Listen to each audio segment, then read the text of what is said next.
Доброе утро, зрители Stop Game! В эфире Инфакт.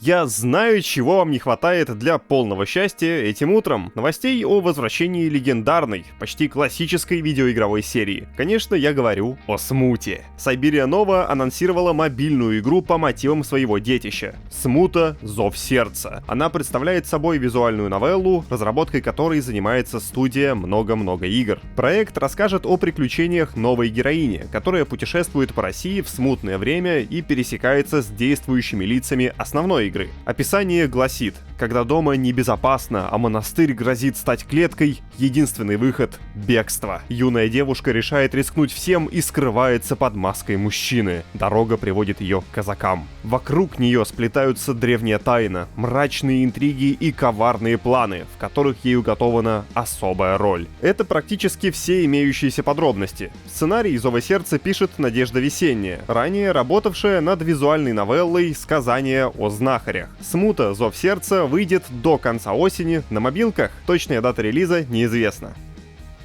А сейчас я поделюсь с вами способом попасть в мир игровой индустрии. Путь лежит через образовательную платформу Skillbox. Там запускается мини-курс «Пробуем себя в геймдеве», который поможет вам создать свою первую 2D-игру всего за 5 дней. Как же устроен курс? Очень просто. Вы смотрите записи лекций в любое удобное время, а после каждого урока вас ждут практические занятия. Таким образом, вы набьете руку, создадите первый проект, а в конце курса все студенты соберутся на игровом вебинаре. Там спикер поделится секретами профессионалов, разберет работы студентов и ответит на вопросы. Что вы получите в итоге? Попробуйте себя в разных направлениях геймдева, узнаете, как удерживать интерес игроков и создавать правила для своего игрового мира, освоите пиксель-арт и сможете рисовать персонажей и окружение, и научитесь работать с Unity, импортировать ассеты, добавлять анимации и создавать игровую логику. Короче, впитаете всю базу, необходимую для создания простых, но увлекательных игр в духе Марио. Чтобы ваша карьера не закончилась на понтах первой игрой перед товарищами, Skillbox подарит полезный подарок — 6 чек-листов для успешного старта карьеры. Кстати, всем, кто посмотрит первый урок, год бесплатного изучения английского на платформе Skillbox. Переходите по ссылке в описании или сканируйте QR-код на экране и регистрируйтесь на мини-курс. Не упустите шанс вкатиться в геймдев. В эти выходные состоялась презентация CitizenCon. Там рассказали про состояние долго-долго строя Star Citizen и показали, как игра крашится прямо во время презентации. О патчах и обновах я тут говорить не буду, интересно другое. То, что происходит с самой студией Криса Робертса. На фоне не очень обнадеживающих новостей о том, что ради презентации Cloud Imperium Games заставила сотрудников работать без выходных, журналист Том Хендерсон пообщался с бывшими и нынешними работниками команды, чтобы узнать, как обстоят дела за кулисами и что творится с разработкой Star Citizen и Squadron 42. Журналист выяснил, что в студии ужасно перегибают с переработками. Например, в начале месяца глава производства компании Эрин Робертс заявила, что для CitizenCon все должны хорошо постараться, а поэтому до 19 октября вводится 7-дневная рабочая неделя. И не обсуждается. В скобочках читайте мелкий текст в контракте. Разумеется, с такими условиями работы обстановку в студии сложно назвать благоприятной. Еще ряд трудностей авторов космической ММО связан с ужасно растянутым временем разработки игры. Да, денег за долгие 12 лет ребята накраудфандили прилично, больше 728 миллионов баксов. Но вот проблема.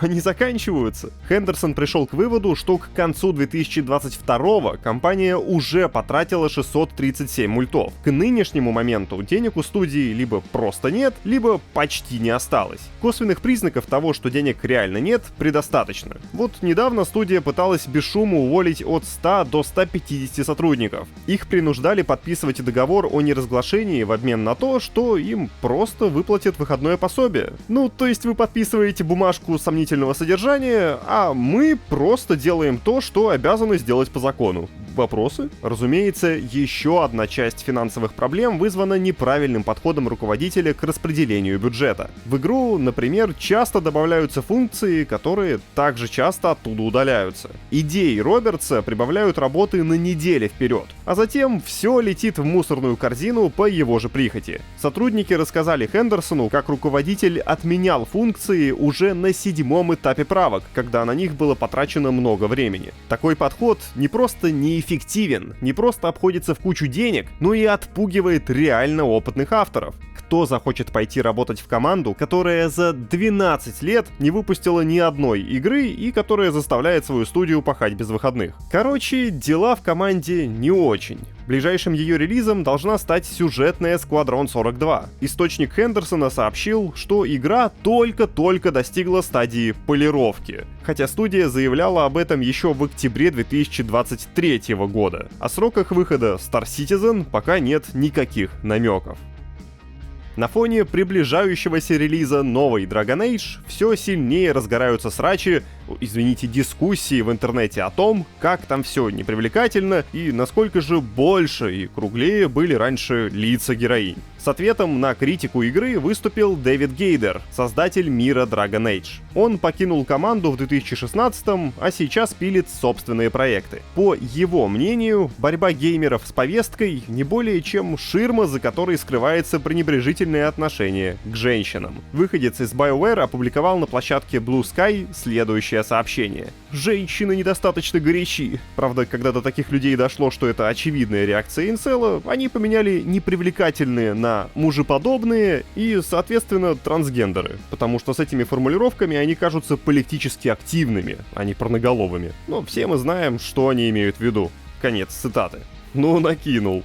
Дэвид также подчеркнул, что споры вокруг героинь не новы. Например, в 2010-х за нехватку женственности ругали образ Кассандры из Dragon Age. Тем временем BioWare практически завершила производство Dragon Age The Veilguard. Релиз состоится уже 31 октября. Платформы ПК, PlayStation 5 и Xbox Series. Checkpook 2 релизнится на ПК. Sony объявила, что 30 января игра доберется до Steam и Epic Games Store. За портирование отвечает студия Nixxes. Она переносила на компьютеры и предыдущие части серии. ПК-боярам достанется полная версия экшена, включающая пострелизные добавки вроде режима «Новая игра плюс». Кроме того, заявлены привычные для платформы возможности, в том числе поддержка сверхшироких экранов и подробные настройки графики. Маленьким неприятным бонусом стало объявление студии Insomniac Games в блоге PlayStation. Она упомянула, что, несмотря на выход на ПК, для Marvel's Spider-Man 2 не планируется дополнительный сюжетный контент. Ну и еще про порты и ремастеры. В беседе с порталом IGN геймдизайнер Войцех Пейко из Bloober Team заявил, что студия открыта к идее вновь поработать над серией Silent Hill. Ну, понятно, разогрелись, надо ковать. Говорит, если нам понравится предоставленная возможность, мы за нее схватимся. Некоторые шансы просто нельзя упускать. Например, как в случае с Silent Hill 2. У нас появилась возможность сделать ремейк легендарной игры. Конец цитаты. Надеюсь, до Konami этот намек дойдет. Тем временем, Bloober уже анонсировала собственный следующий проект — экшн-хоррор Chronos The New Dawn.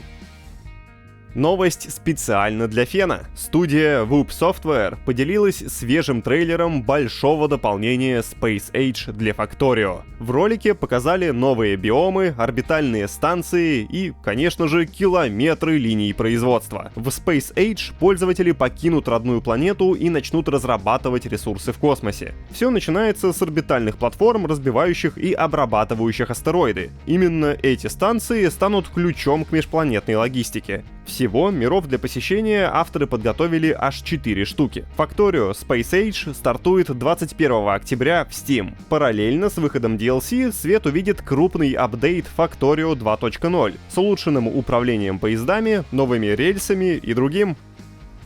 А напоследок новость от Valve.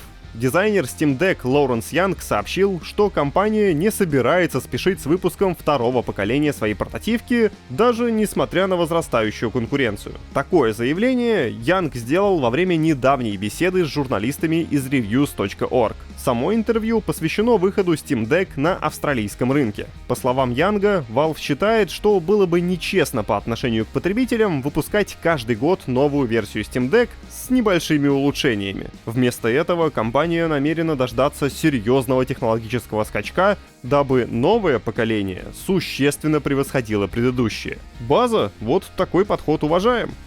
Ну и мы вас на сайт зовем не просто так, а только если есть что почитать или посмотреть. На выходных там появился обзор красивейшего платформера Нива от авторов такой же красивейшей Gris. Его написал Кирилл Волошин, и наверняка он будет рад вашему просмотру. А я буду рад вашему лайку. Не забудьте нажать эту кнопку, и хорошего вам понедельника. Пока!